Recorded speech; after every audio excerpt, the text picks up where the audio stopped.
order of the Raleigh Transit Authority. Today is Thursday, May 9th, 2024. It is 3:36 p.m. Thanks, everyone, for being here today.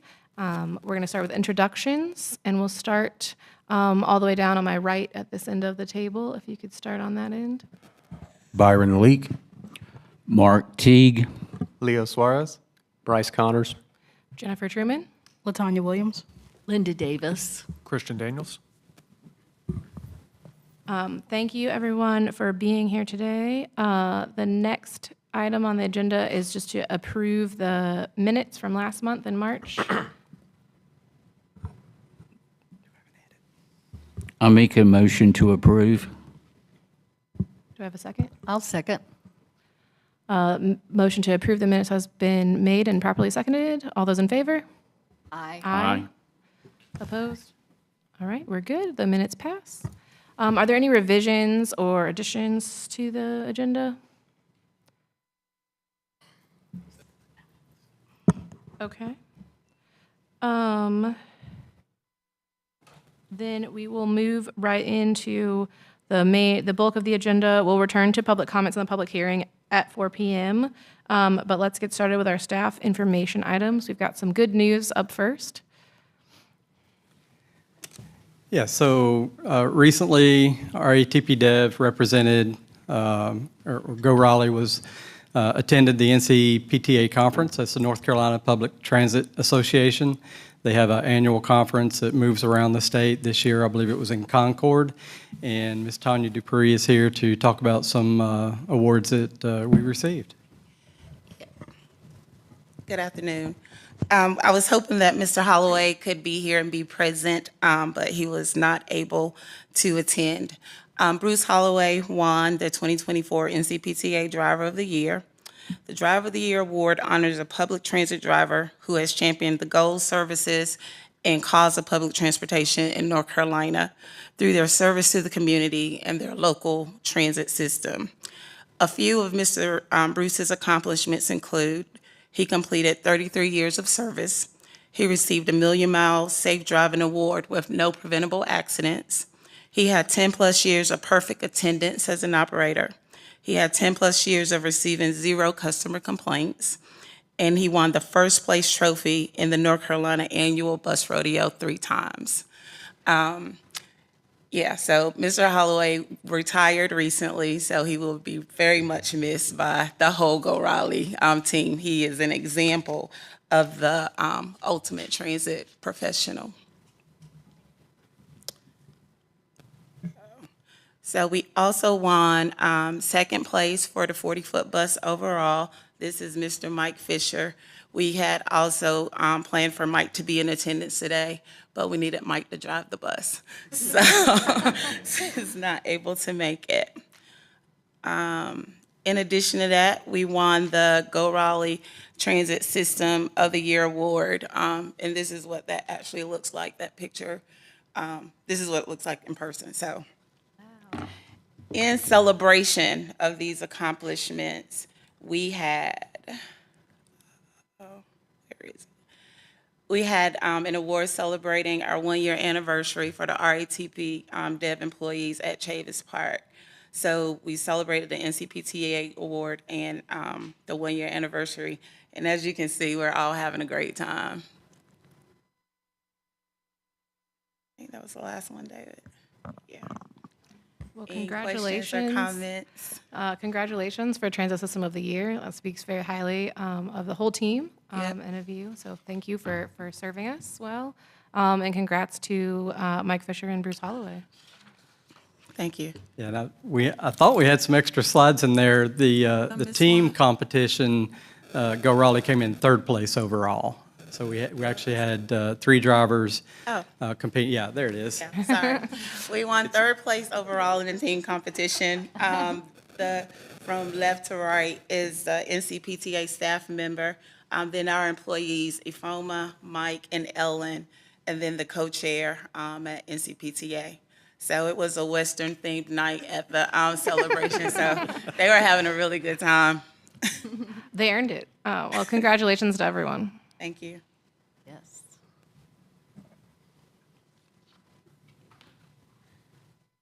Next up is a Wake Transit Plan bus plan update. Yeah, I'll be presenting that. Let me get to the right. Okay. First of all, not to disappoint you, Jen, but I did not fully design this PowerPoint alone, so there's not as many pretty pictures, but I tried to make sure we had as many nice images as possible. We appreciate the effort. So I'm going to be presenting an overview of the upcoming Wake Transit Plan update. So this will cover a highlight of the transit plan to date, kind of the work and successes that we've had at this moment or up to this moment, purposes and goals of the plan update and outreach, and then the methods we'll be used or conducting to gather this feedback. So just a quick refresher on what the Wake Transit Plan is for anyone who isn't familiar. It's a revenue source for public transit here in Wake County. It was passed in 2016, and we began collecting tax revenues in 2017, as well as funding new transit services in August 2017. So we really hit the ground running as soon as we got that passed.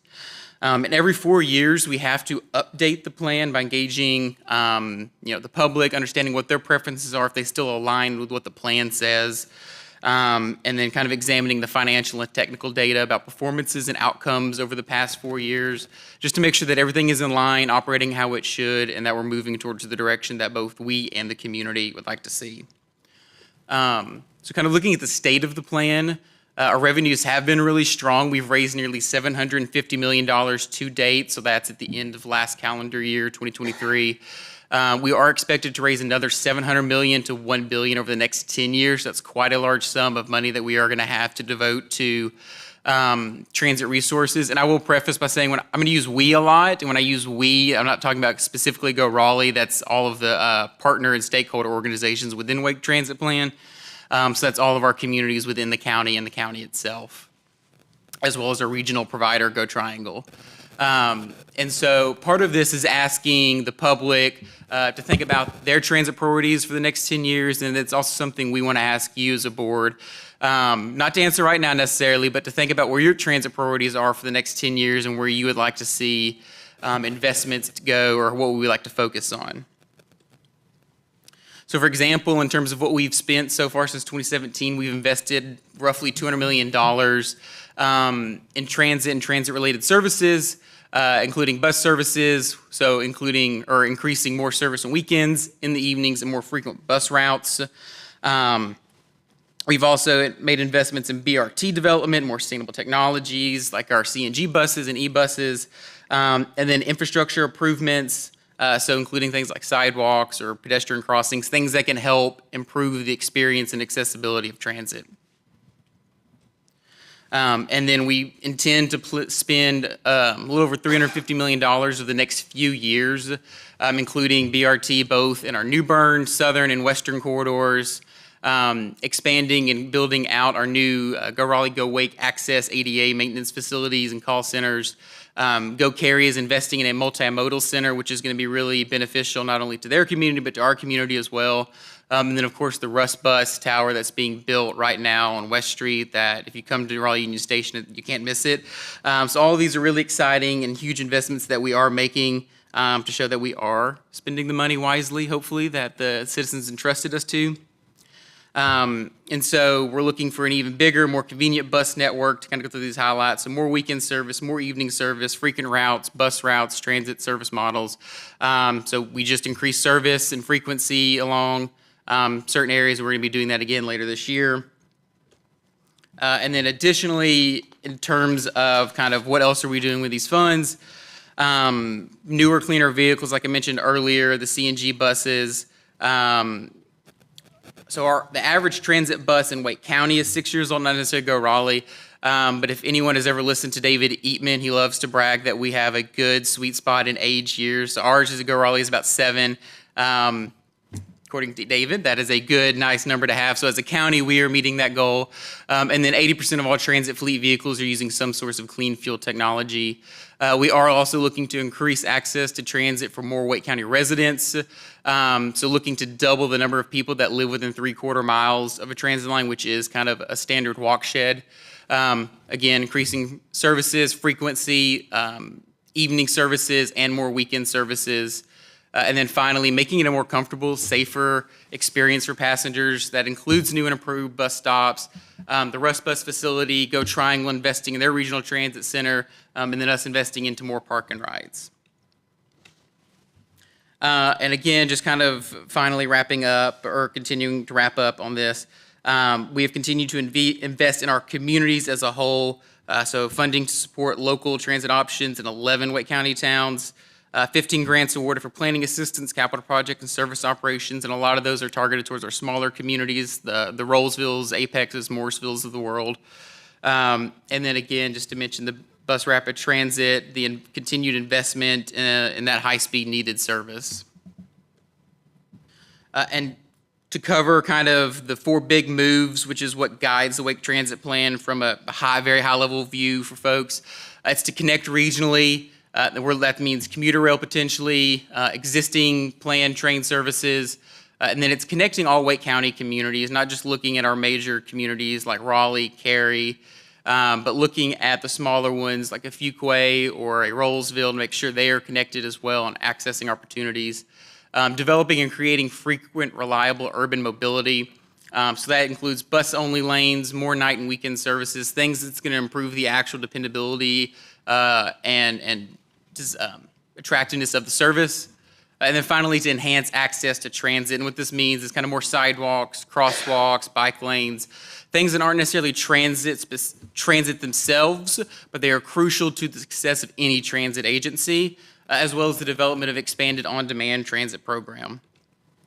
So that is the Wake Transit Plan in a very high-level nutshell. So I'm going to try to dive in really quickly and cover the outreach that we're going to do to engage our community to understand that if this is what they still want, us to continue moving this direction, or maybe they want us to go into a slightly different direction. So again, like I said, the purpose is we are raising lots of money, spending lots of money. Are we spending that money in ways the community would like to see and investments they would like to see? That's part of this process. The materials and how we're going to engage with folks is in-person events, of course. That is some of the best ways to engage communities, especially communities that may not be as easy to reach as others. So pop-up events and public meetings, workshops, public-facing technical presentations, so actually kind of going over some of the technical aspects of our investments. And then finally, kind of wide-ranging or far-reaching social media advertisements, print materials for email, et cetera, things like that, kind of any standard outreach program. And so the message, if I was to distill it down, is, what do you want as a citizen, as a member of this community? What do you want to see in your transit service, in your transportation network, in your transportation system? And so it's getting them provide feedback and assist, kind of in helping give that information. And some of the asks that we're going to make of you as stakeholders, since you are stakeholders in this process, is to support us in some capacities, whether that's distributing information or sharing that, or just amplifying the work that we're doing as staff, but also relying and leaning on you as stakeholders who have a vested interest in this. Again, just covering some of the methods. If our goal is to raise awareness of the Wake Transit Plan, we intend to do that through presentations like this, handing out rat cards, flyers, social media posts, pop-up activities, things that most of us are familiar with in outreach campaigns, but that do work when done properly. So I'm going to quickly hit through these so you just have an idea of the materials. So rat cards, these are quick handouts to folks at pop-up events, to anyone that's ever been to the event or even the mall where they're handing out stuff.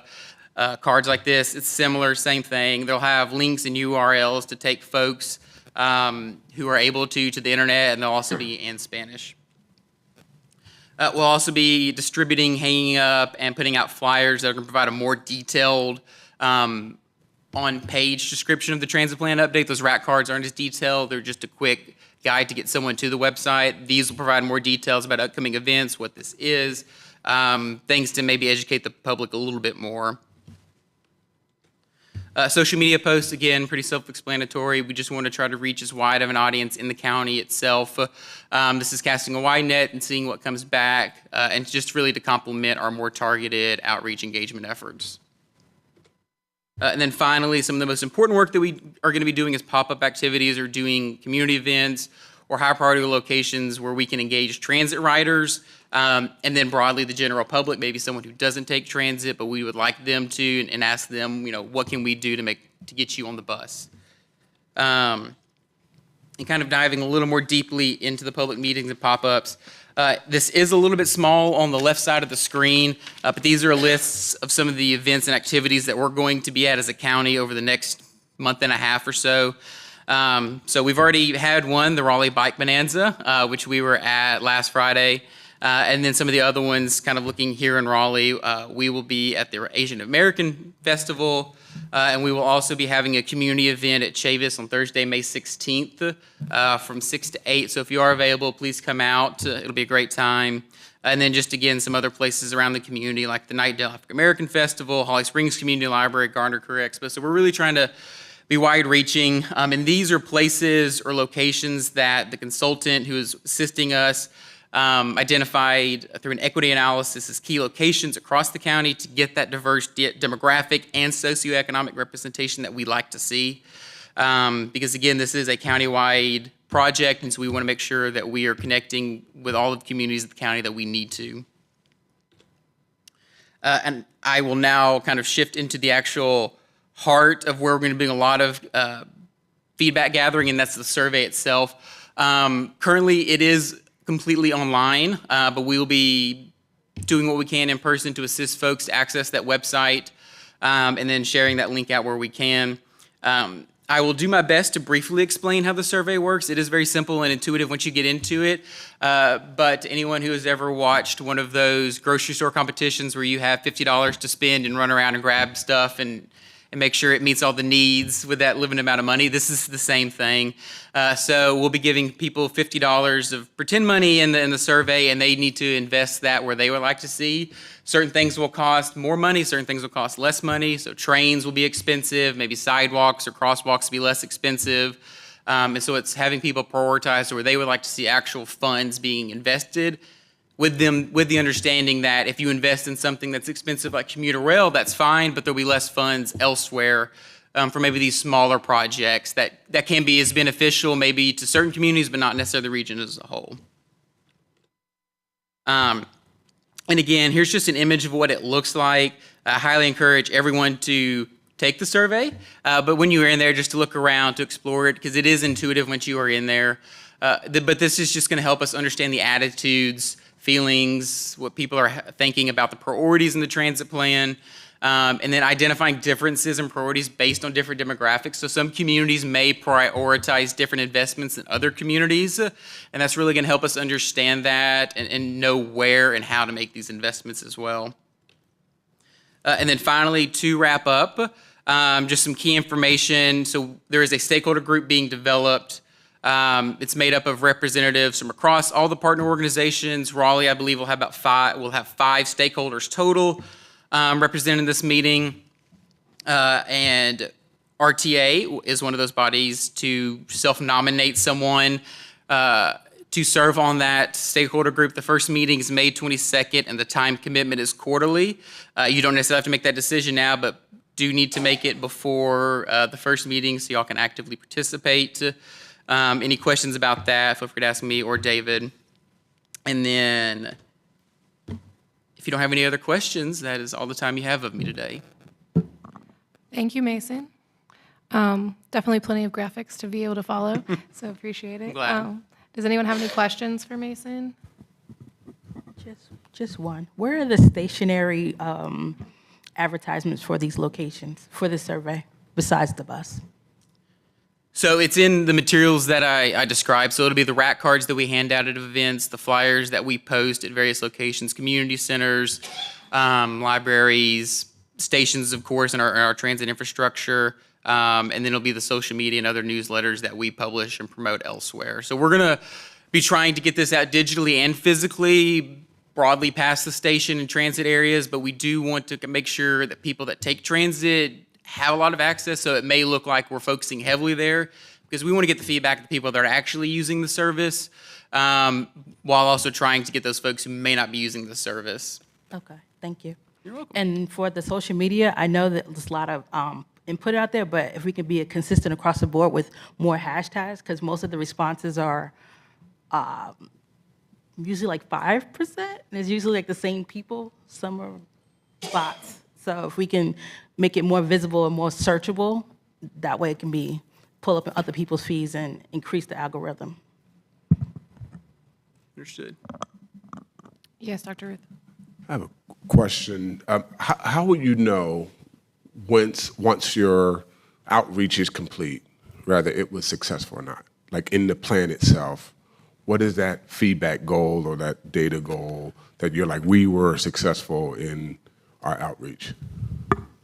So by virtue of us working with the consultant and having him take the lead on some of this data stuff, I don't have that off the top of my head. I can, of course, give an opinion on what I think is successful when it comes to data gathering, but I don't have the hard number that maybe the consultant has put together a certain percentage of transit riders or population, et cetera. I think what would be successful is if we get robust feedback, if we get a 10, 15% response rate on surveys that we send out and push out. That's usually kind of an industry standard. I think that would be good, but I don't have what the consultant has determined would be a good benchmark of successful or not successful. We can get that to you. Go Triangle is the actual lead on all communications for the Wake Transit Plan. And if you'd like, maybe we can talk to them about coming in and talking more in depth, maybe at a marketing committee meeting at some point, if you'd like. Yeah, I think it would be helpful, even if it's just presented in a committee meeting and some backup, to just have that information to reference when we come back. And then I wanted to ask just which, that starts to answer my question, but I wanted to ask which organizations are partnering in sharing the updates, because I know, we have some responsibilities as Go Raleigh to be doing some of the Wake Transit work, but Go Triangle sounds like they're managing parts of it. So who else is involved? So Campo is another organization that we're working with, partnering with, that takes the lead in this. And then our other partner community organizations, Wake Forest, Rollsville, Cary, all of those folks. Yeah, if you need more insight, David, but it's the folks that are the county or the municipalities within Wake County that are partners in this. This is going to be a significant level of effort to get this out. Just to kind of rehash what Mason was talking about, this is the high-level 35,000 foot vision of what the Wake Transit Plan should be. This hasn't been looked at in about 4 years. I think the last one was in 2020. So it's going to revision what our Wake Transit Plan is. Our current plan only goes out to FY30. This is extending our plan out to FY35, so it's adding 5 additional years to the Wake Transit Plan. So once this effort is done, the next step in the process is developing a new 10-year plan and then a short-range plan from that we then bring to you on an annual basis our work plans, which we'll talk a little bit about in the route committee report out. So there's lots of different phases and different plans that are going on a real consistent basis, but each one's a little bit different. They may sound alike because we're always talking about the Wake Transit Plan, but they're always looking at the plan at different levels. And this is that really high-level view of what are we going to do. That's helpful to know. And then I think the one action that you had for us was just to nominate someone to be the stakeholder. Yes. I'm just going to recommend that potentially that as chair and vice chair that we be the ones to handle that. So myself as chair could sit on that stakeholder group if the body is willing for that. And then if I can't make a meeting, then the vice chair could step in. Oh, that's fine. Okay. I didn't want to tell you had to. I thought about going anyway, but yes, that's fine. Is that okay with everyone? Consensus? All right. No one wants another meeting. I hear you. So we'll be happy to serve on those stakeholder group meetings. Awesome. Sounds good. Any other questions for me? No, but if you can email us the time when the meeting is, that'd be great. Will do. Thank you. Thank y'all. Thank you very much. It is now 4 o'clock on the dot. which I think is better timing than we've ever had before for our public hearing. So normally we take public comment at 4 p.m. in our meetings. We're going to have the special public hearing on Go Raleigh Return to Fair right at 4. And then at the end of that, if there's any other public comments, we'll take care of you guys as well if you have something else that you'd like to talk about. I don't have a list in front of me. Okay. So we just have the public hearing. So before we get started, I just wanted to just do a little backup information sharing, so that everyone at the room is operating from the same place. This public hearing has been advertised through the City of Raleigh and Go Raleigh official channels as required, and for quite some time. It has been open for email comment since April 26th. We have received those emails in our agendas and have reviewed them. And the email comment will close tomorrow, May 10th. So you can continue to email comment through then if you have additional thoughts after today. Today, we'll have the spoken comments for those in this room. The thoughts I wanted to share before we get started is just so everyone knows, the decision of whether Go Raleigh will return to fair is ultimately a decision made by City Council. To my knowledge, at this time, the City Council does not plan to have a separate conversation or hearing about fairs. This is that meeting handled within our advisory board. The decision that they make on fairs will be part of their approval of the entire city budget when they have those votes and discussions. Our role here at the Transit Authority is to make a recommendation to City Council for the transit budget. We have done that. Last month, this body, the Raleigh Transit Authority, voted to recommend a budget to the Raleigh City Council that did include a return to fairs. As a note, I was one person who voted against that personally, and we will allow everyone to share their thoughts at the end of the public hearing as well. I want to open up the hearing by just asking, there's several people here that would like to speak at this public hearing.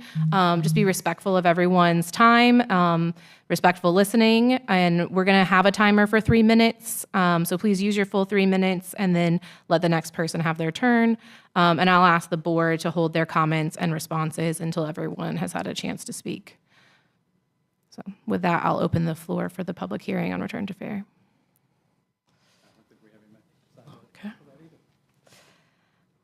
Last call? All right.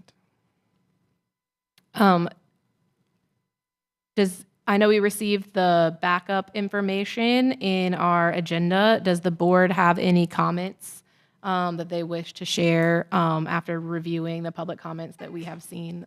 There was quite a variety of opinions that we received. David, do you have the final number of comments? 43. And I believe the ratio of pro and against was about 2/3 were pro or against returning, and a third for returning to fair. Okay.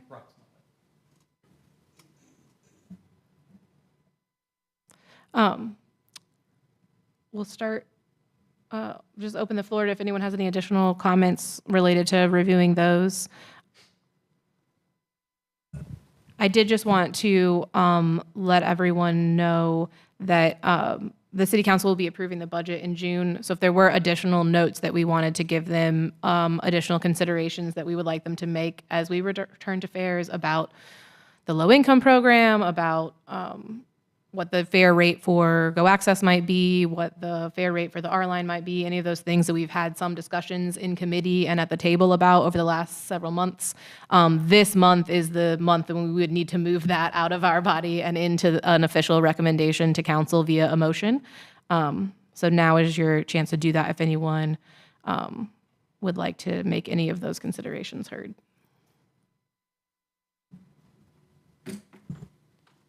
I have comments about the R line.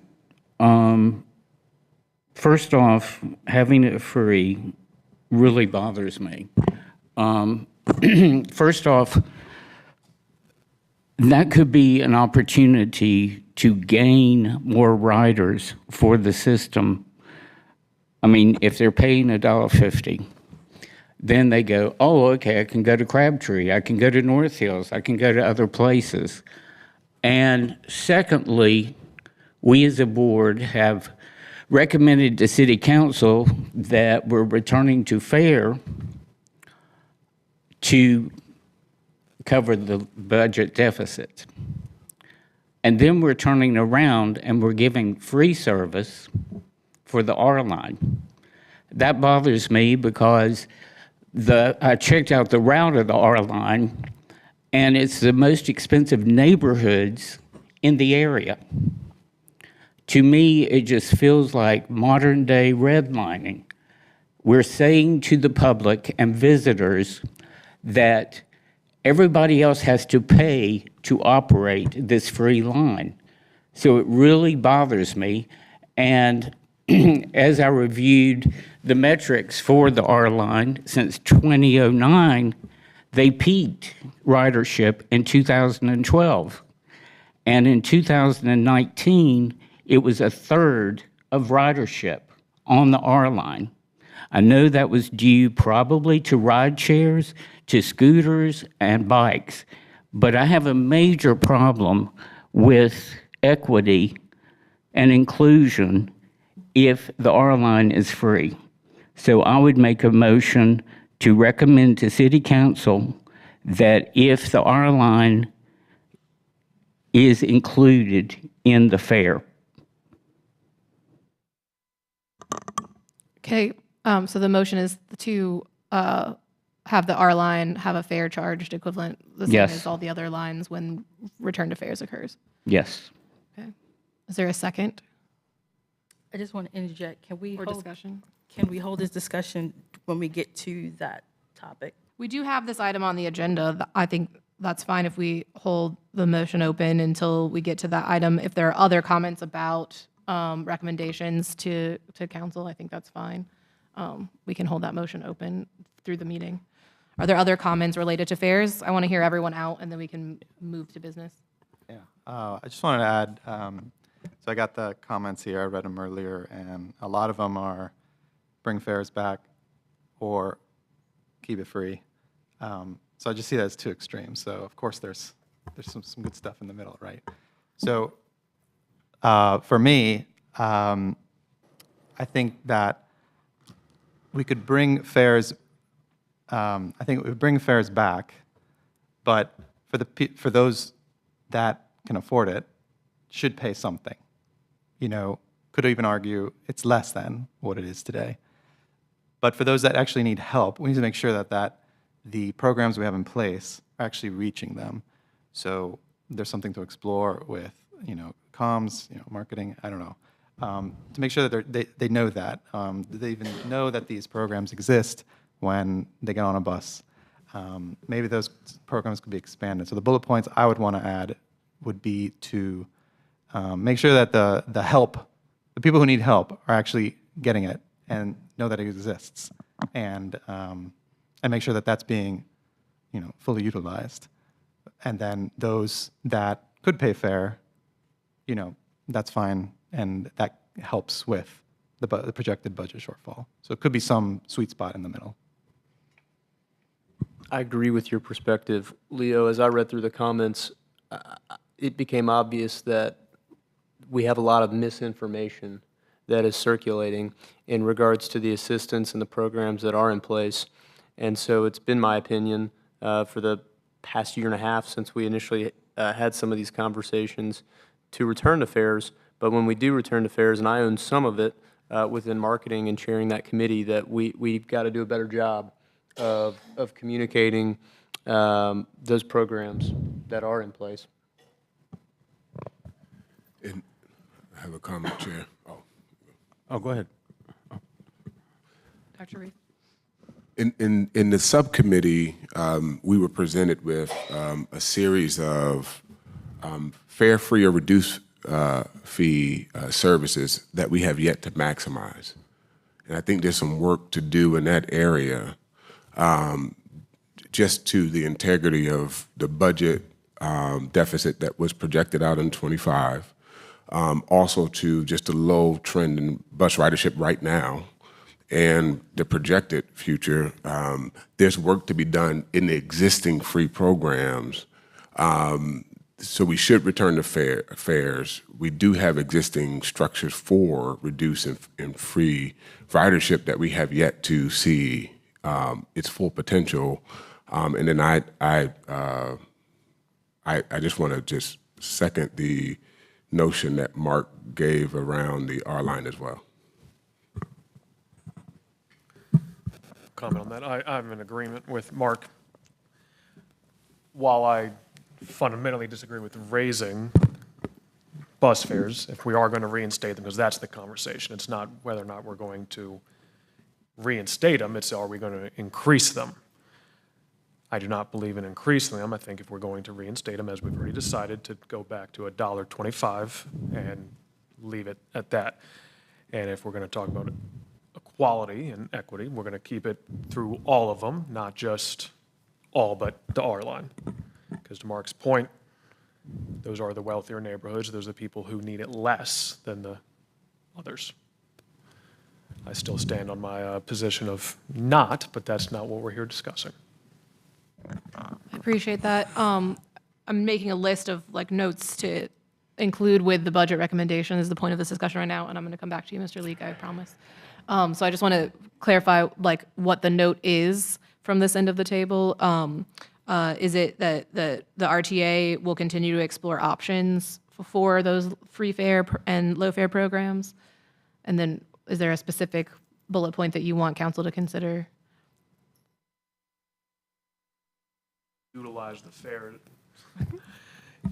the fares for our marketing, because to everybody's point, no one knows it exists. I think using all of the city's network of marketing and not just the transit marketing is probably a good recommendation to send to council and the city manager as well. Completely agree. We, in the marketing committee, participated in a SWOT analysis a couple months back, and surprisingly to some people, this return to fares is an opportunity for us. It really is, to be able to enhance some of those efforts. Most recently, we asked for an increase in some of the funds that we received to participate in advertising activities in anticipation of the return to fares. And so there is opportunity, and I agree, and I know that some of my fellow committee members would agree that those resources are really needed to help us reach some of the targets of those opportunities that we do have in place. Mr. Leek, thank you for waiting. Thank you for the opportunity. One of the things that I want to, if the fares return, I know there's discussion about for, low-income reduced rates for population. Specifically, what I would like for the board to consider is that if they return the fares, traditionally, the reduced rates for nonprofits, if those could be actually free. And what I would also like to know is how many they would allocate to, let's say, Oak City Cares or St. John's Shelter on Cabarrus Street. The reason that I think they'll need some time in order for them to make a new budget for the following year. But one of the issues is that many of the nonprofit organizations, the homelessness population is increasing. And it's including people who are being actually priced out of a lot of these new houses that are in facilities that people are building, because a lot of people who are staying at those facilities actually do have jobs, but they just can't even afford, some of the simple things. So they're staying in shelters.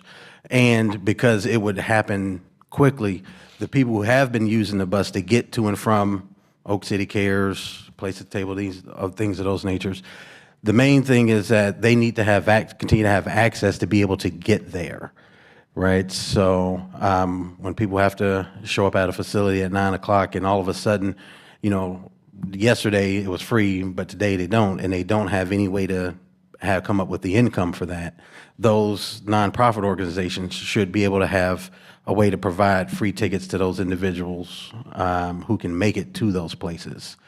And I don't know what the number was. I do remember there was a number of about 5,000. Based off of the numbers that people are utilizing these facilities and how they are increasing, many places are averaging 150 or less, people a night, and that's just going up. to maybe increase the number of free tickets to be dispersed closer to 7,500, maybe 10,000, or to come up with some way to say each nonprofit organization that's been a community partner can have so many free tickets for at least the first 6 months to maybe even 9 months of return to fairs. Because there will need to be a catch-up process for the bus riders to be able to afford a ticket once those tickets will run out. Eventually, you can't have, I do recognize you can't have everyone riding the bus for free for life. I do recognize that. But in the meantime, I think it should be staggered in before making everyone just have to restart paying everything full price. And then after 6, 9 months to reevaluate, and then maybe if nonprofits have to pay a reduced price, then they have the opportunity to even budget for it. So that's still my recommendation to go to the board, is just to be very mindful and considerate that even if it's at 5,000 tickets based off of the current numbers of what's going on in Raleigh, that may not be enough. They may need to do more. I heard a couple of sort of specific bullet points, and some may be for staff, and some may be for council. But so just to kind of reiterate them, I think is the number of participants on the nonprofit side for the fair programs that we have talked about implementing, and in terms of number of riders and how they're distributed between nonprofits. And then the second ask I think I heard was about for consideration is a staggering or a delay in terms of information of when these things will be implemented. Obviously, the new budget year starts July 1, but there's potential that there would need to be a staggered delay of some sort, and for council to consider that in their decision. Yes. Okay. Are there other comments that we would like to add as we return to fair? I had one, but Ms. Davis, you can go ahead. Thank you, Madam Chair. To Christian's recent point, I really remember in the Finance and Policy Committee that we did discuss the sliding scale of fairs should we return to fairs.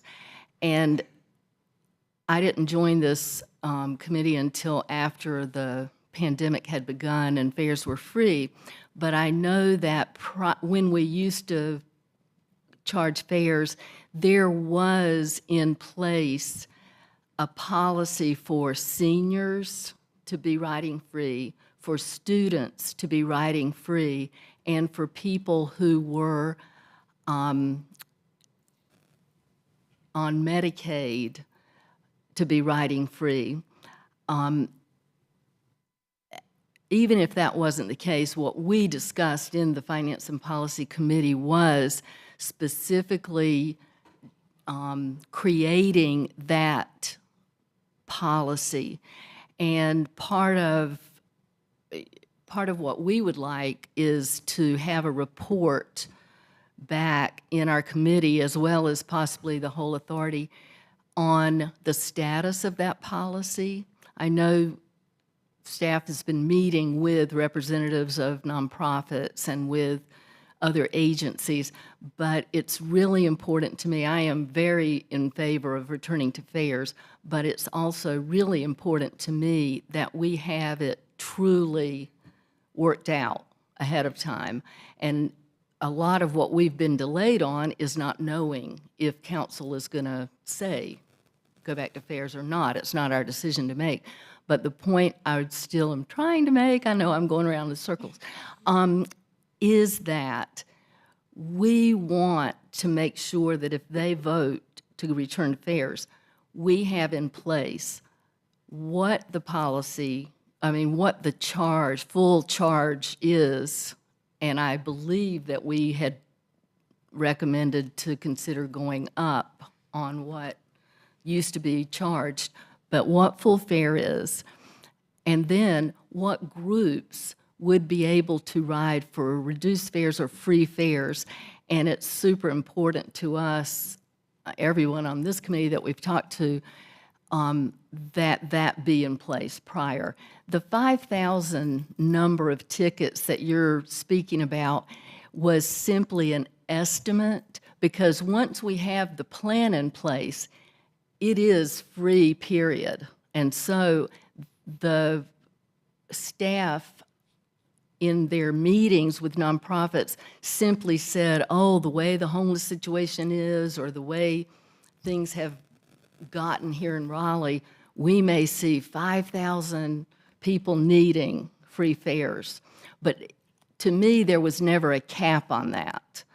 And finally, just it all does come back to publicizing what is going to happen and making sure that those constituencies know not just whether they qualify for a reduced or free fare, but how to get it.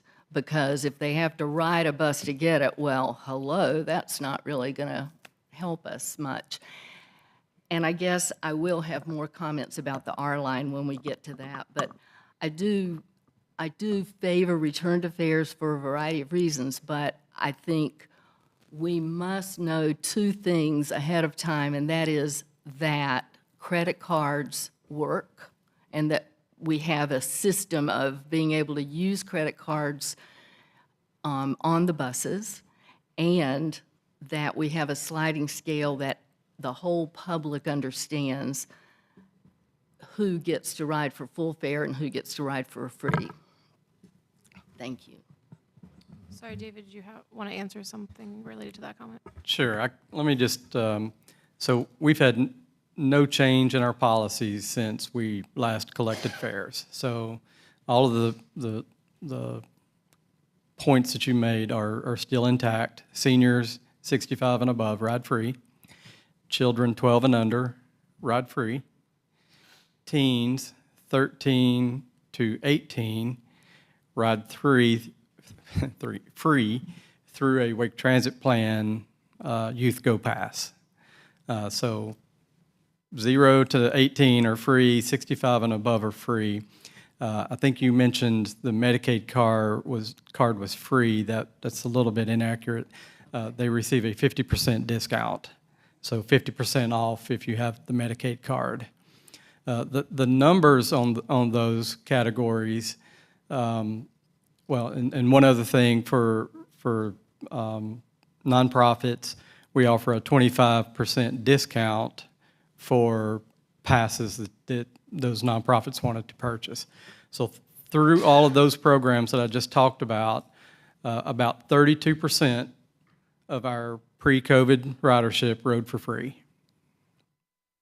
And an additional 12% rode for the 50% reduced fare programs or the 25% off fare programs through the nonprofit providers. So we had a pretty strong lower income fare program. It just wasn't called that, all the various different fare types that we had. But all of those, if fares come back, will still be in place. We've made no changes to any of those. Thanks for that clarification. I think that really highlights, even though I know that because you've told me before and we met about it, we don't know. I'm forgetful because I'm old, but I truly think when the authority doesn't even know, That's a good point. it's a good point that the city doesn't either. So I've wrote down as a recommendation to council to ensure that those programs for low income and free fare that we as a body want and that they want, if there are those that they really need to be in place prior to any return is a consideration. And then I think, go ahead. They're in place, just need to market it. Or if there were to be any additional ones or new ones or changes to them. I'm sorry, I didn't address the credit card on the bus. We are working on that. It's very likely not going to be ready to go July 1, but we are working on that. We're working with the farebox provider.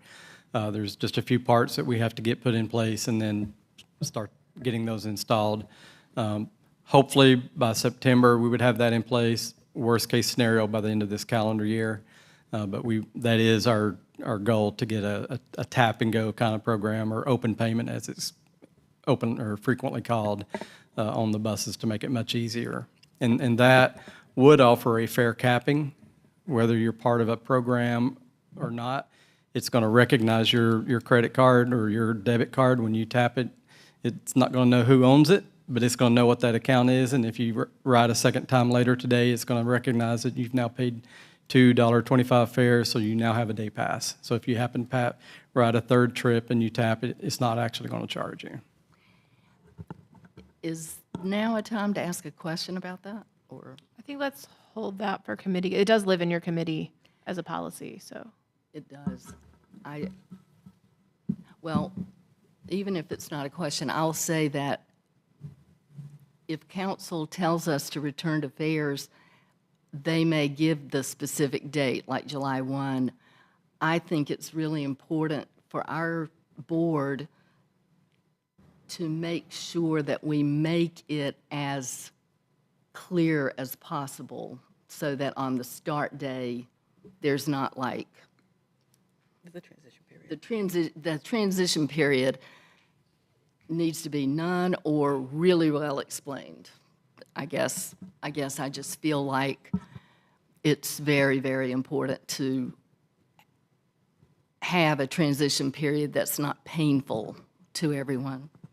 So we did present to City Council at a work session. I can't recall the date. It was sometime, I believe, early March. And one of the things that we did talk about if they were to bring fares back was we recommended a minimum 90-day kind of soft launch so that, it's training period, call it whatever you want. So if you've got the fare, we'll be glad to take it. If you don't have the fare, make sure you bring it tomorrow. Here's all the different ways and opportunities you have to ride. Okay, thanks. Okay.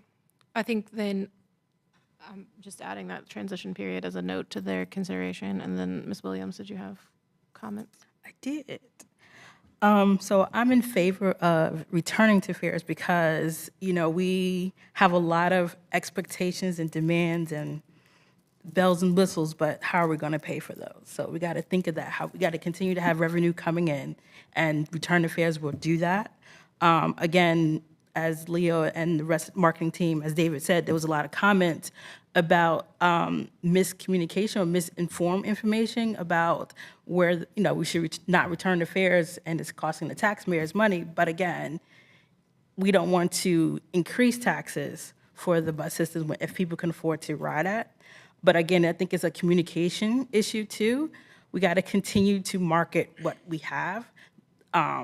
Raleigh has increased tremendously with residents who don't know about the bus or the amenities that we have to offer. So I'm always saying we constantly have to continue to market what we have because people don't know. We can't assume what people know because of the existing riders. We always need to recruit for the new riders and the temporary riders or the visitors or the residents, not residents, but the employees who actually work in these areas. So continue to market and meet people where they are. So I'm for that. Definitely appreciate you sharing those thoughts. Did you have any specifics that you want council to consider, or is it really about budgetary kind of responsibility? More budgetary, and again, give them a 90-day period as well for the transition period. Let people know what it will cost, how we can get there, especially for the Medicaid residents. Make sure that it's accessible for them to apply.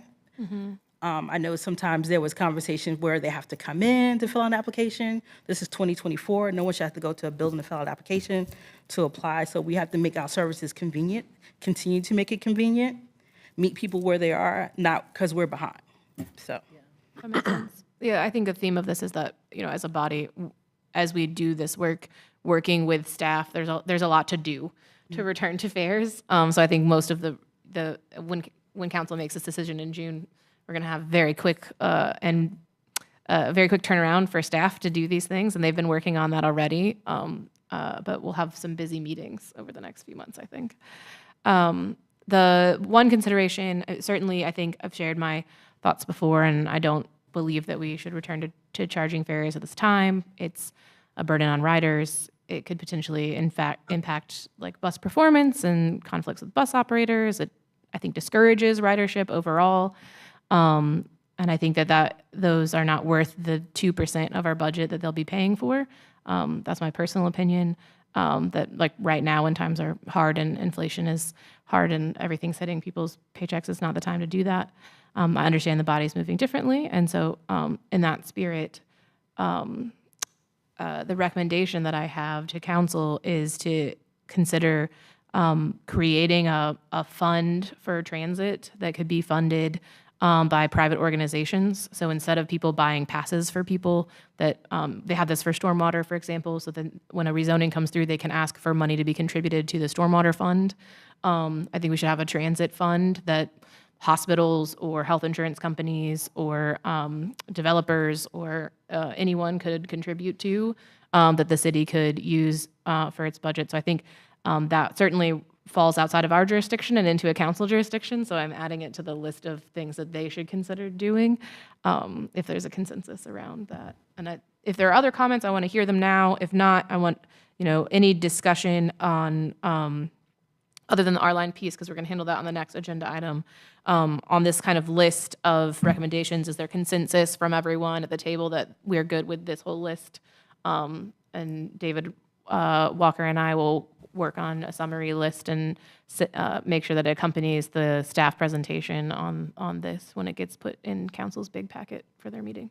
I do want to add one thing too. Return Affairs too also supports the drivers and their safety as well as existing riders. I know there was concern that there's a high number of incidents on the bus when we had free fares. So I think we had conversations about this last year too with Return Affairs. This would potentially protect the drivers as well as existing riders, true riders.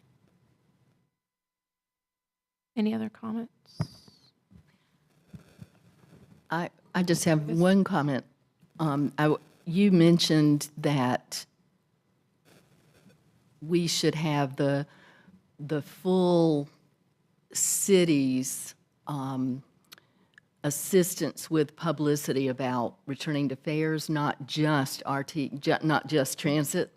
I think that should be, I'm hoping that is a recommendation, because really and truly, I think to get the word out quickly, we should recommend that. It's on my list. I just didn't, I didn't know Thank what you for the list. reiterating it. Yes. I reiterated because I don't know what the whole list is. So- I didn't know if you were just mentioning that in passing. In summary, the notes I took from this discussion were to have the programs for low income and reduced fares in place and clearly understood in policy before we go back to fares, to have really strong marketing of those programs that is supported by the City of Raleigh's entire team and not just the transit team, so that can reach people that maybe don't get the transit newsletter. Some direction from either council or city manager staff in terms of who's included in those free programs, which I think is underway. Staggering the start with the transition period of at least 90 days per staff's recommendation. I think that if at all possible, that credit cards would be included in those dates, which may be remain to be seen. And then a transit fund. They should consider creating a transit fund. Is there consensus around those items? Awesome. I think with that, we can move on from the public hearing piece on return to fares. I appreciate you guys spending a little bit of extra time on that today. I know that not everyone from the public had come today, but we appreciate getting that comments via email so we could be prepared for you as well today. Madam Chair, I do have a comment about paratransit. Oh, yes, All of the programs that we've been discussing applies to fixed route only. Paratransit is excluded from every program. They got a 10% discount. That was it. Plus, they paid double rate. Now, the city can charge twice the rate, but they can charge 0 or they can charge 100%, which the mayor's committee has made recommendation to city council to have an equal fare, equality for all. Why should disabled people have to pay twice? Plus, the regional transit survey did not include the paratransit community. The baseline for the regional transit community, for the regional transit was $25,000 baseline. SSI payment is less than $15,000 a year. Disability is less than $20,000 a year. We were going to be told about the low-income programs for paratransit. That was discussed, and it was going to be at last week's meeting. But I still do not have any clear answers of how the paratransit program is going to qualify for any low-income fares. I've surveyed several of the community, and they're not connected to COCs. So how will we reach those? I think just having an equal fare will simplify. We're not asking for low-income programs. We would be satisfied with just paying equal what everybody else pays. Okay. Two things. First, David Walker, can you explain what staff's current recommendation for Go Access, paratransit inclusion in the reduced fare and low-income program is?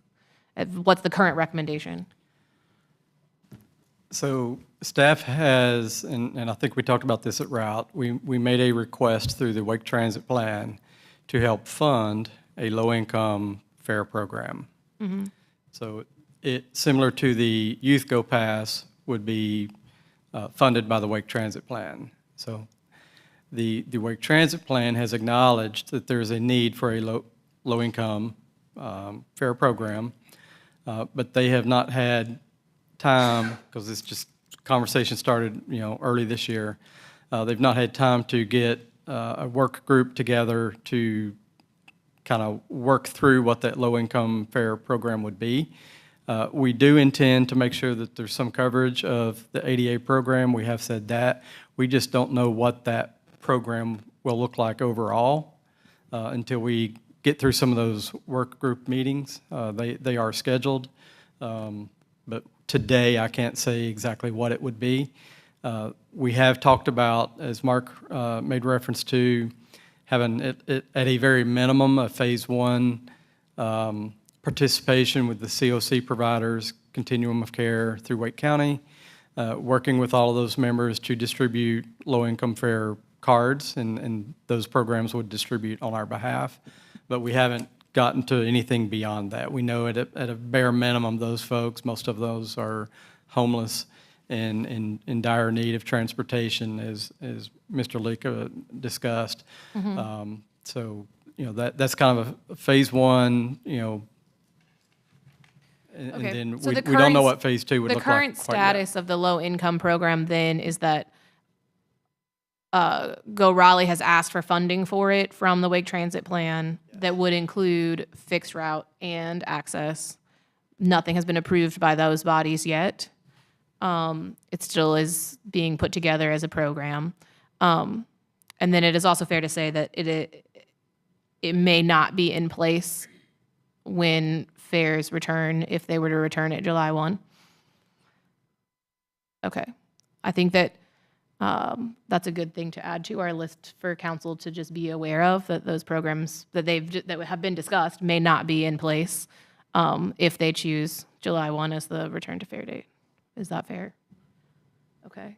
And then did I also understand that you were making a separate motion about what the fare rate would be, Mr. Yes, Teague? I do make a motion that the ADA gets the same programs as fixed route, not the low income. I just ask for consideration for equal fare for seniors riding free, under 19 ride free, and Medicare gets 50% off. Just exactly like everybody else. Equality, equity. And I make that motion. So the motion is that our existing reduced fare policies would apply to Go Access as well as fixed route. Yes. Is there a second? I second that, even though Mark said to exclude low income, but I would say include that. So if we're going to be fair on one side, do it on both sides. That way we're not excluding anyone. So a second and a friendly amendment to include low income? Do you agree, Mr. Yes. Teague? Yes. Okay. So the motion is on the table to apply the existing policies and new policies for low income equally to fixed route and go access. Is there any further discussion? Okay, seeing no discussion, all those in, yes, staff has some discussion. You might want to add that that would be a recommendation to city council because city council actually makes the decisions on fares. Okay. We will strongly recommend to council that this is, that these fair programs and policies apply equally across the board. All those in favor of the recommendation? Aye. Aye. Those opposed? Please mark me as present. I don't think it's ethical for me to vote on this matter. Thank you. We appreciate that. And we appreciate you bringing it to the attention of everyone. Thank you. The motion passes and will be included in our recommendations to council as they set the fares. Are there any further discussion items related to the return to fares? Then we'll move to the next agenda item, which is related to return to fares on the R line specifically. I think there's a little bit of staff presentation, and I just want to acknowledge there is a motion and I believe a second on the table to have fares return on the R line.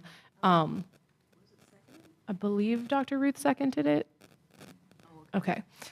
So that motion is still on the table, but I want to give staff a chance to present the backup they had for this item. Sure. Just got a small handful of slides. The R line hasn't operated since 2020, and I think most of our board members haven't been members since 2020. So we just wanted to give a brief overview of the R line and where it is today. Next slide. The history of Raleigh's downtown circulators, there have actually been 3 different circulators going back to the 1980s. And there used to be what was called a lunchtime trolley that circulated in the downtown district from 1983 to 1999. The last data we could find, showed that that service provided about 145,000 trips annually. And then that service was decommissioned in '99, and a new Showtime trolley began. And the focus of that service was to serve the Performing Arts Center, Memorial Auditorium for, the Broadway shows that were coming through town.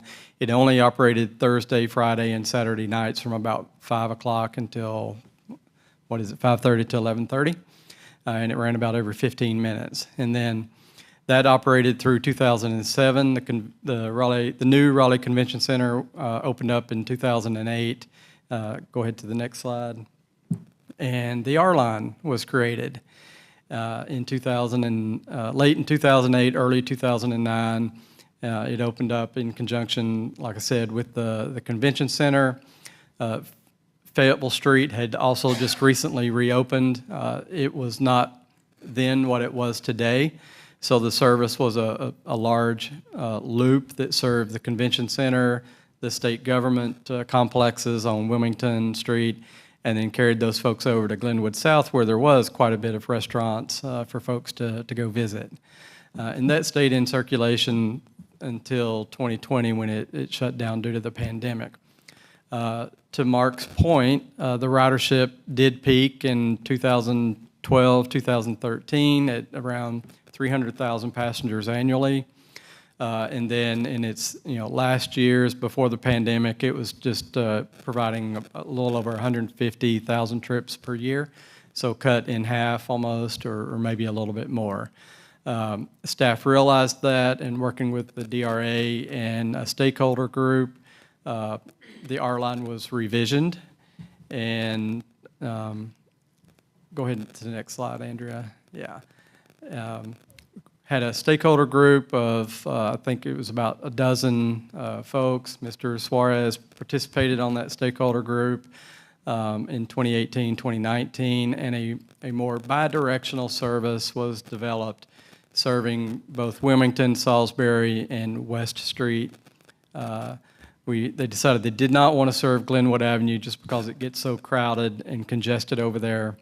And it's a very short walk from West to Glenwood. But the route you see on the screen today is what was deployed, unfortunately, a couple of months before the pandemic. So it actually did hit the street before the pandemic started. It has now restarted as of last Sunday, along with many other new services that RATP Dev has put out there on the street for us. That stakeholder group did determine that the R line should remain fare-free, but a lot has changed in the last 4 years. And next slide goes to some of the current conversations that we're hearing. There is a cost associated with the R line. It is expensive. It's $1.2 million. That's actually a little bit less than most of our other high-frequency network services operating every 15 minutes, just because it's such a short route and a very small loop in the downtown area. We anticipate still being a lot of ridership from the convention center. And the questions that we are hearing, it was discussed here at this table last month, and we did receive comments through the public hearing about whether or not we should charge a fare on the R line. So that's why we added this agenda item, just to kind of daylight it, give you a little bit of history, and ultimately, if you do decide to make a recommendation to City Council, that would be part of their, we would just have to send that up to them to review during their budget decisions. And I think that's my last slide. Yeah. Okay, thank you for that. So the motion on the table is that we would recommend to bring, to charge a fare, same as any other route on the R line. And has been properly seconded. So is there any discussion on this item? First, we'll take Mr. Suarez and then Ms. Davis. I have just a clarifying question. Is any portion of the downtown service district tax used to fund the R line? Not to my knowledge. I think when it was first created, there was I believe the number I've heard is a $5,000 budgetary item that came from something from downtown, whether it be DRA or the downtown district tax. But I think that long since stopped. Okay. So we don't going have that. forward, it's not. Yeah, we don't have anything budgeted from that. Thanks. Ms. Davis? My question is very similar. I would guess that DRA, the Raleigh Chamber, other entities might really have a stake or might really feel strongly that the R line keep going. And I know that in other cities, there are circulator buses that run for free because they cater to tourists or people who are in town visiting. So my question is, have we ever tried to get sponsorship, just like Memorial Auditorium became whoever it is at the moment, sponsored by, and the naming rights? So I guess it's a question. Is it possible to find a sponsor of the R line and to go specifically to stakeholders who see why it would be helpful for it to remain free? I would say anything's possible. Whether or not we were successful or not, I don't know. I can't answer that. Certainly something to consider, sort of in line with my transit fund thoughts, but I guess for a specific ask. My thoughts generally are that we should charge for the R line. If we're making a case that we should charge for all of the buses because people come from other cities and they expect to to pay for the buses, and if we expect people that can pay to pay, certainly people that are vacationing here can pay. So I could support bringing the fare to the R line, and if the chamber or the DRA or someone wants to buy passes, then they could do that through the other programs that we're offering to do that. That's my general thought. Are there other comments or thoughts before we make a vote? I have some more thoughts. Mr. Leek? I agree with most of the comments that I've heard. That I do think the R line, if it does have a fare and a charge, one difference would probably be because it's such a short route. If the one-time charge is just, would that get you a all-day pass just for like the R line, right? So if you pay $1.50 for the R line, you can ride the R line to all of the multiple stops. Because if you just use it just for a half of one and then have to pay again to get back to the convention center, that seems a little bit much. But bring a fare to the R line where it's an all-day pass for the R line, where it's just you just pay once when you ride it, and you can ride it all day because it has since it's very short but multiple stops. So, and I'm thinking about the visitors to town, Sure. Who wouldn't know. There's some practical considerations there. Correct. So that would be my recommendation, suggestion, is to have a fare, but kind of make it an all-day pass just for the R line. Okay. Let's hear all the comments, and then we'll talk about whether the motion needs to be amended. Mr. Suarez? All right, so yeah, I have a lot of, I kind of piggyback off what you said, but from my point of view, I think some of the comments so far focus on downtown residents, and I kind of think that if they use it to get to work, do whatever, I mean, how is that any different than people who use any other routes? So making it the same, there's a pretty strong case for that. But as in the presentation and from following it for many years, it does seem like it is kind of a different service compared to the other routes. It's used by the convention center for visitors. It's used for, I think it could be used for people who they drive into downtown. So let's say Wake County or parts outside of it. So, we want to support the idea of like a park once and a walk district in downtown.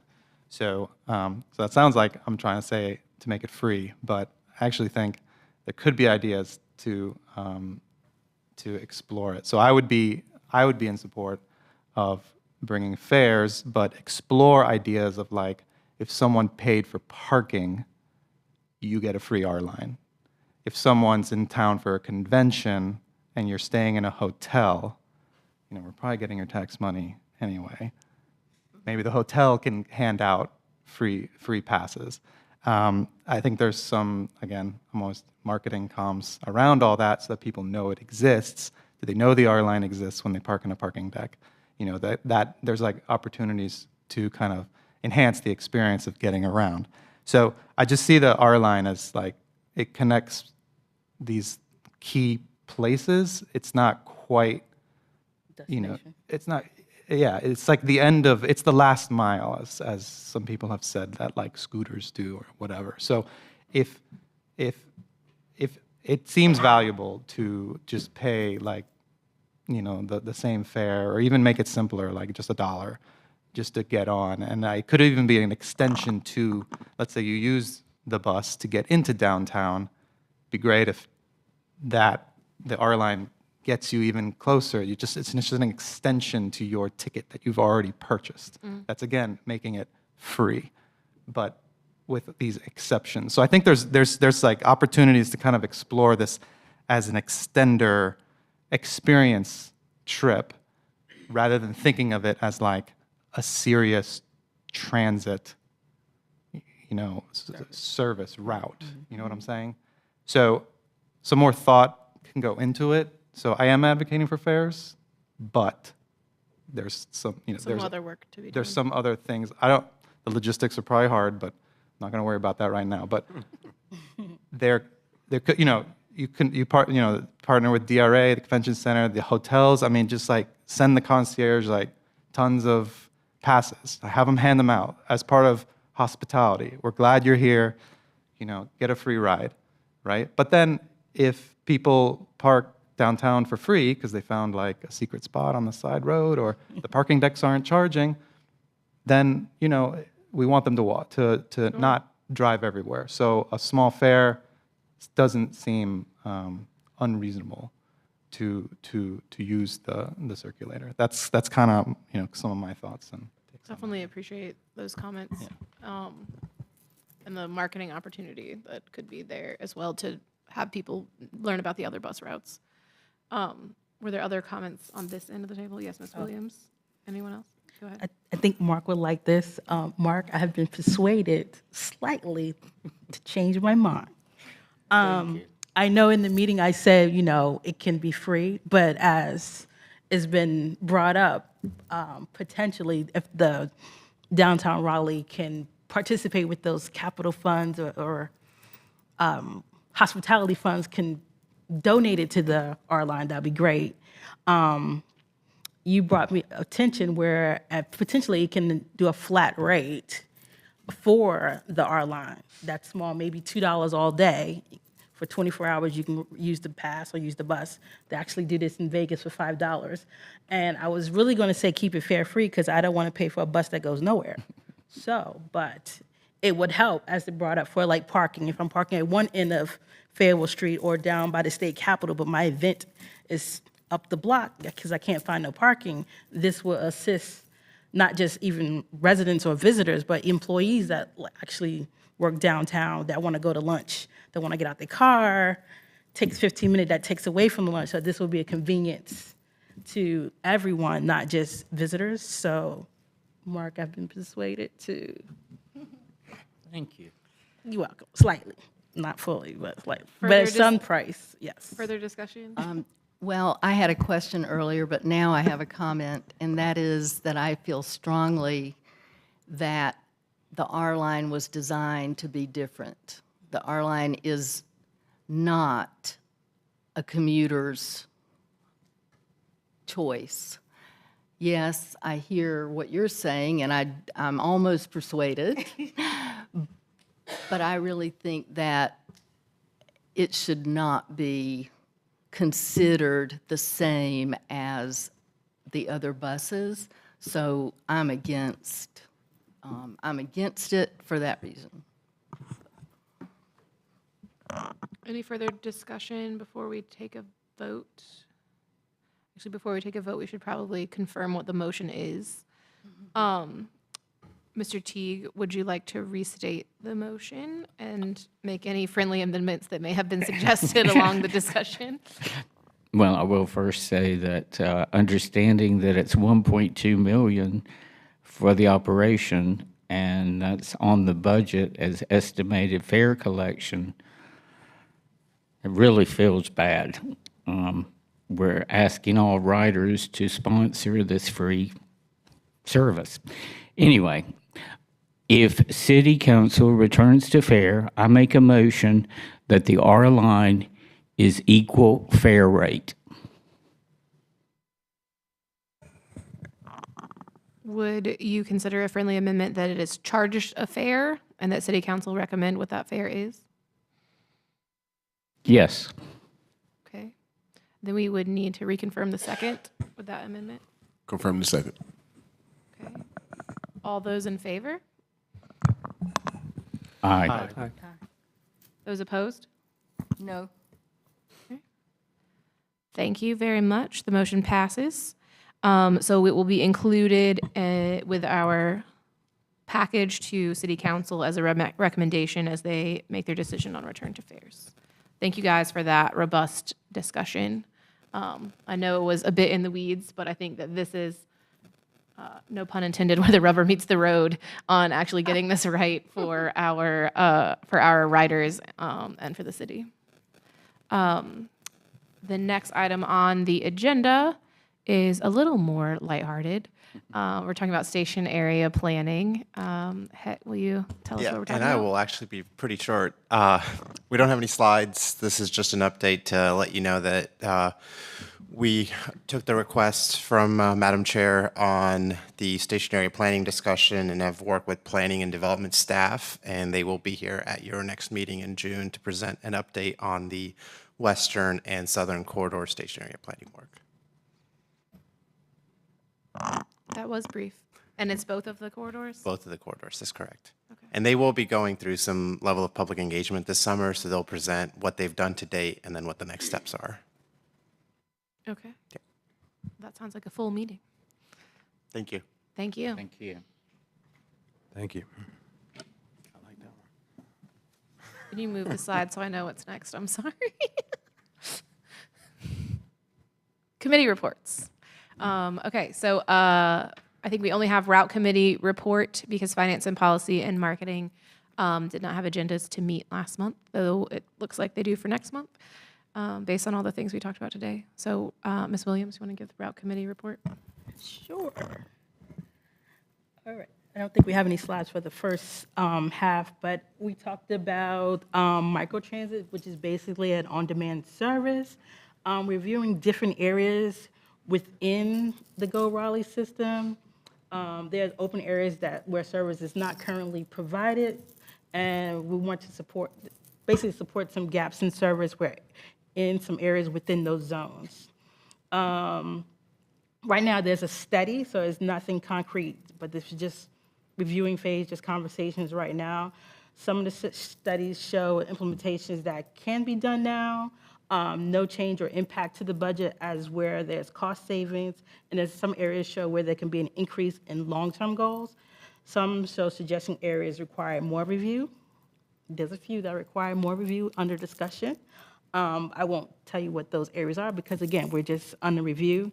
There are 2 short-term zones. There are 1 medium zone and about 7 long-term zones. So those are long plans towards the future. So it's nothing that we can change immediately. There's 2 under conversation that we did like, but again, it's not concrete yet, but we'll probably bring it to the committee, full board at a future meeting.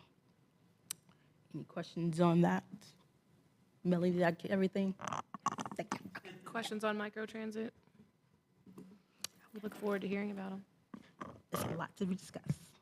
All right, so the next up is the FY25 recommended plan. So Melanie, if you come up just in case I miss anything. I got you. Okay, thank you. Need some support somewhere. All right. So the first part, one of the bullet points is $3.5 million being pulled from the FY26 budget. And that is because, let's see, Raleigh participated and was awarded $8 million in a grant, which is going to be split between Raleigh, Durham, Chapel Hill, and Go Raleigh. Some of that funding will be used for 4 electric buses that we pulling from the 26 budget, so we can use for the 25 budget. Is that correct? Okay. Next up is also there's a recommendation for $1.2 million to be allocated for the low income fare program. Let me see. So Raleigh has asked or recommended to make a one-time charge of $1.2 million for the FY25. Phase 1 will work with the Wake County COC providers to distribute passes to clients until the program is fully developed. So I know there was conversations about that earlier today, but it actually is in the city's plan to support that. Next up is the BRT program funding. We're splitting $5 million within 2 projects from the northern corridor. So that's the Triangle Town corridor and the Midtown corridor. So 1.5 million to the Midtown corridor and 3.5 to the Triangle corridor. So splitting those into 2 projects. And then next up is also for the ADA service funding.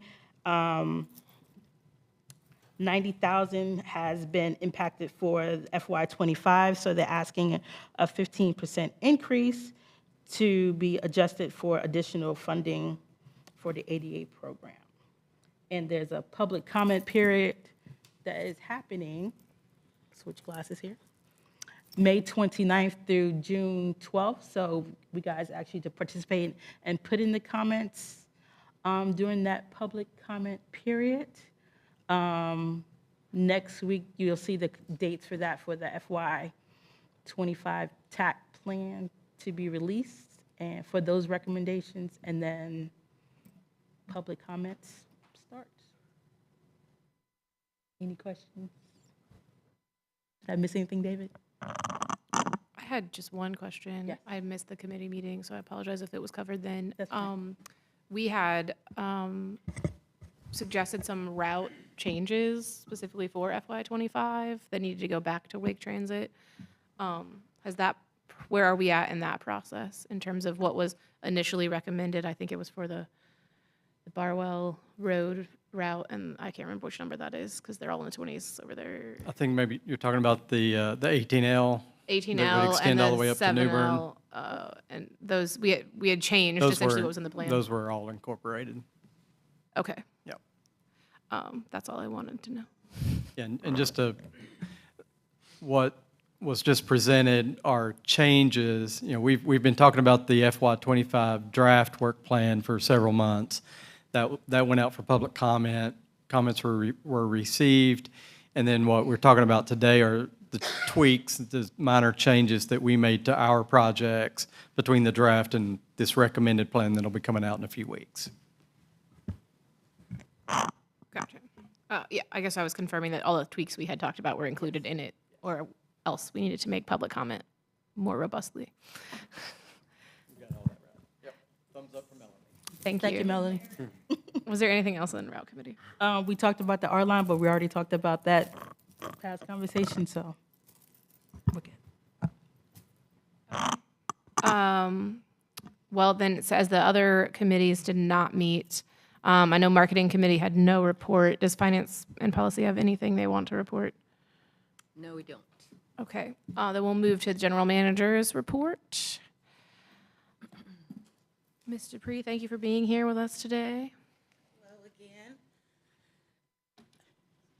So this month's report included an ADA section. So I brought Tressica Amity, who is our AGM, over at Access, and she's here and available to answer any questions that you have on the information that you received.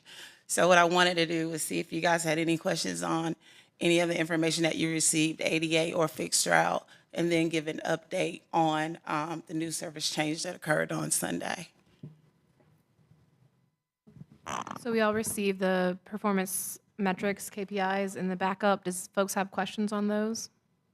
I do have one. Fellow member Byron Lake asked last month about comparisons.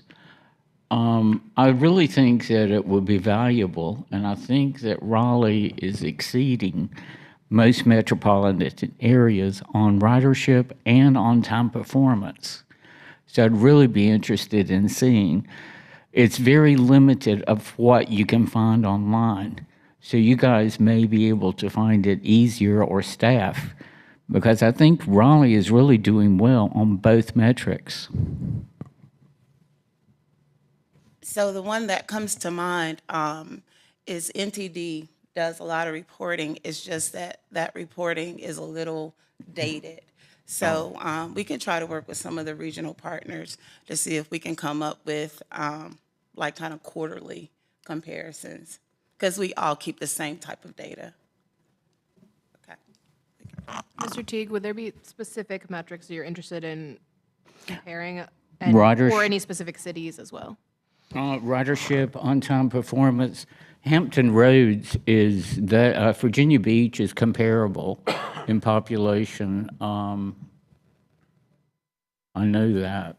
They also are working on on-time demand with paratransit. Oh, okay. We'll take a look at it and get you some information. David, I don't know if you used to receive the reports that Go Triangle used to put together, but I used to receive some that had peer comparisons, and they weren't all just North Carolina. They were, to your point, systems and populations with the same size demographics. I don't think I've seen that. Okay. We do have the slides for all the charts that are in the backup. So I don't know if there's any specific ones that you had questions on, that Tanya could scroll through real quick, or if you want a brief update on all of them, that's totally up to you.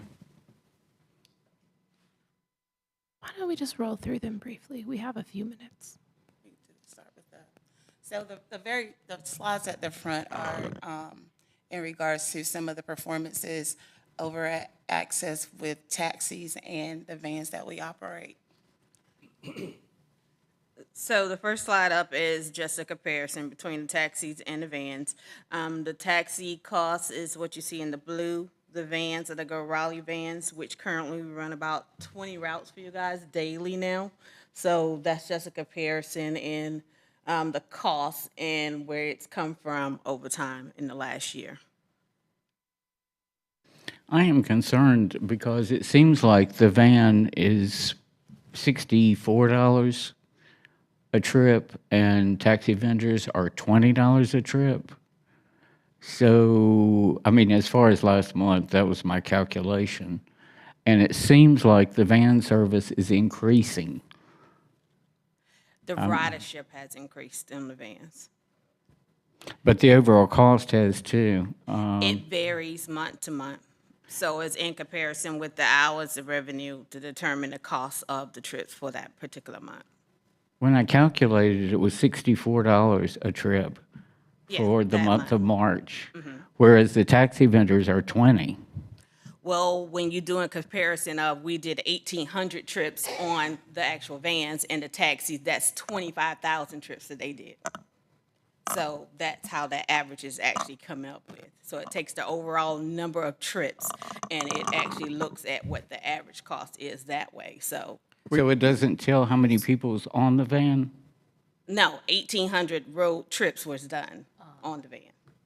And it doesn't tell how many passengers on the bus? On the cabs? We do have No, some in the bus, reports. in the We van. have some reports that we can run that show like passengers per hour, similar to what we do on the fixed route buses. So we could bring that forward if you would like. Yes. And we fully acknowledge the vans are more expensive than taxis. That's why we use taxis, because they provide such a lower rate for the service that they're providing. But there is a need for those vans to provide backup service and to provide some shared rides, especially to some of those facilities that we go to that have 60 or 70 trips going to them every day. So if there's opportunities to share rides at those, that's where some of those routes she's talking about come from. Okay. Thank you. At a high level, I'll just say it's exciting to be able to see these and have these conversations now that we have Go Access metrics. I will say that I think if we can move detailed discussion about the comparison of the cost per trips between those things to committee, I think we could do productive work there. If I don't know if you're able to come to Finance and Policy Committee meeting in the future month, but I think that could be productive. That's perfectly fine. Does that work for you, Mr. Teague? Yes. I did want to, as part of that, the slide I was particularly interested in was around cancellations on the paratransit, because I know that this has been an ongoing conversation point. Is there any discussion or narrative around these charts? We see the number of cancellations as a very positive thing. There's been some education campaigns carried out by both Tressica's team and Sean Abrams, our program manager. Our reports, tell us who is no-showing and how many no-shows they have over the period of a month. And a no-show means if a van the van always gets paid. If a taxi provider shows up to a client's house to pick them up for a trip, but that client does not come out, that's classified as a no-show, we still have to pay the taxi for that trip. So there's a cost associated with no-shows. Through education and calling and talking to those clients, all they have to do is notify us 1 hour before their trip. And then we can cancel that trip and notify the taxi provider or notify RATP Dev and say, you don't have to go to that location to pick them up because they've canceled it, and therefore we've saved money. So there's been a pretty big campaign over the first part of this year to reach out, talk to those folks that are no-showing at high percentages, and therefore they're now actually calling and saying, hey, cancel that trip, I'm not going to take it, instead of just letting us show up at their front door. You'll see the associated lowering on the no-show list. The cancellations are climbing and the no-shows are getting smaller. So that too is a savings to our program. It's helpful to know to understand the impact that those have on each other. Did you have a question? Yeah, are there like reminders to the client that you have a ride coming? Is it via call or text message? They get a call every night, or a robocall, so to speak, around 5 o'clock. Mr. Teague, you may want to jump in, but if the system's working properly, and most of the time I think it does, if you have trips scheduled for tomorrow, you'll get that call. It'll tell you have a trip at 10 a.m. going to location, and it gives you an opportunity right then to cancel that trip if you want. So they don't even have to make a phone call to us. If they know then that they want to cancel it, they can hit a number on the phone, whatever's associated to cancel it. So they have an opportunity at that time when they get notified. I guess for the future, but I know it's probably a cost for these robocalls, correct?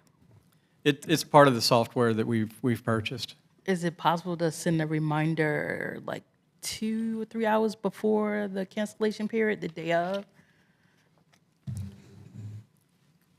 I don't know if that would be. So David, they actually get calls throughout the day as well, like in route of that trip. So you can do it at that time too. It recommends that if you want to cancel, to go ahead and give a call, and you can cancel it out.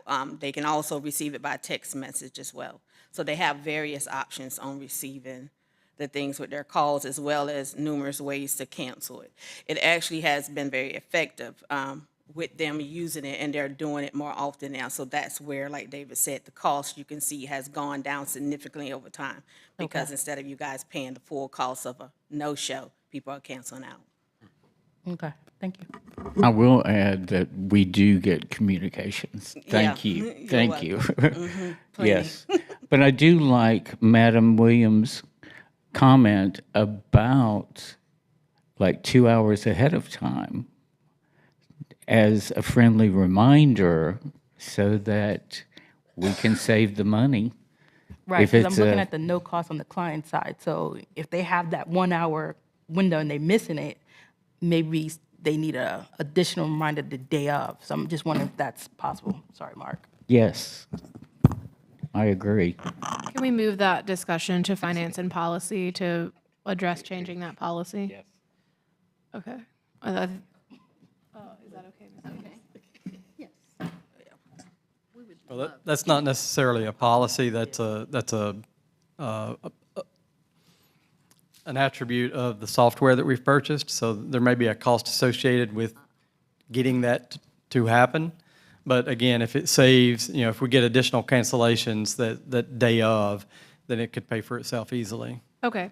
I think it probably still makes sense to live in that committee for discussion for staff and RITP Dev to give feedback on what implementation would look like to that committee first.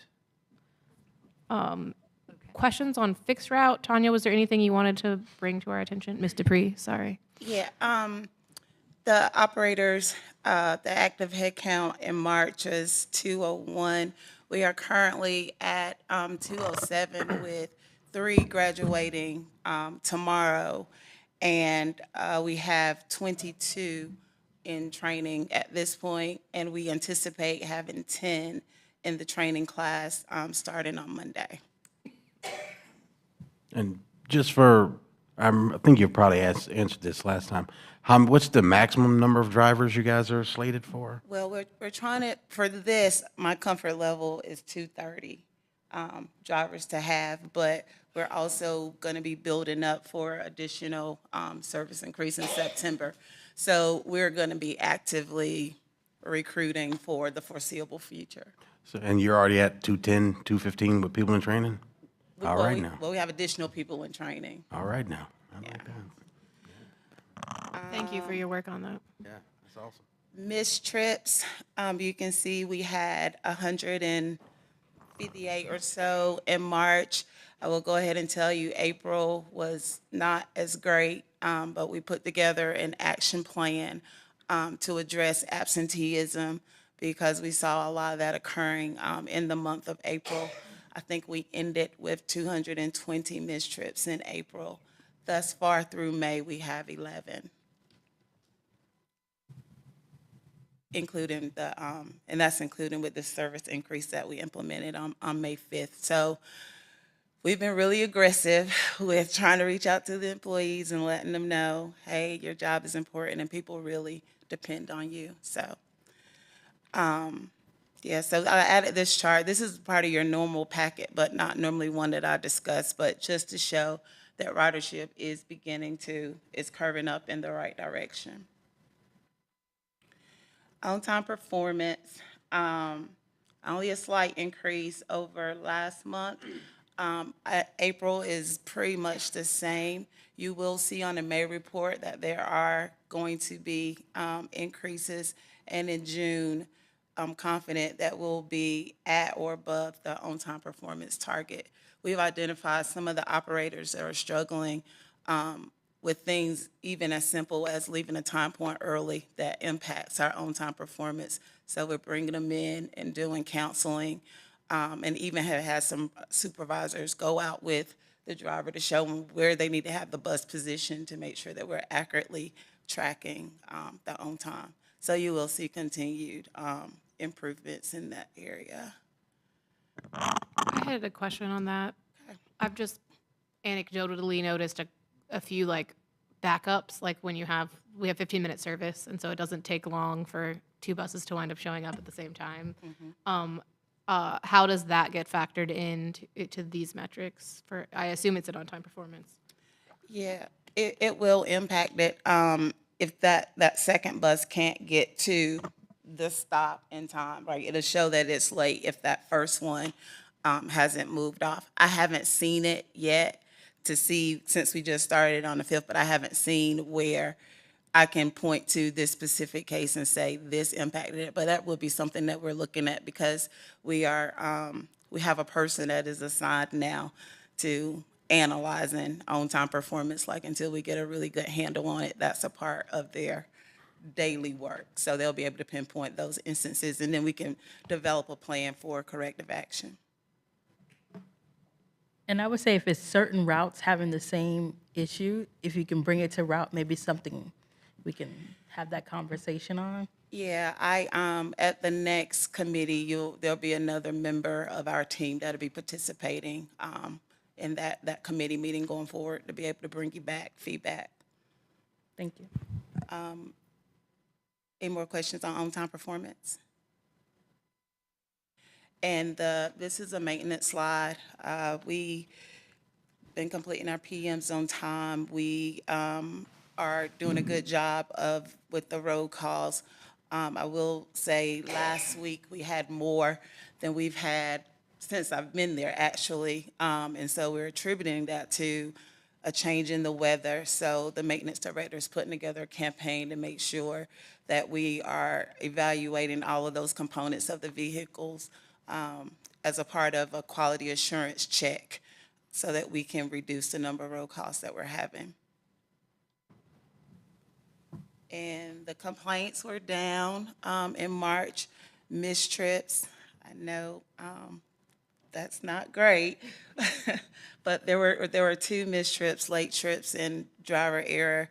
I think this is the first month that I didn't have a driver behavior complaint, which, we celebrate. We always talk to everyone about, the value of providing good customer service. So it seems like those talks are being impactful.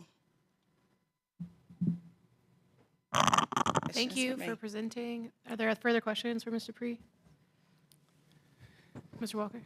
I just want to let you know that RATP Dev has now been with us for a year.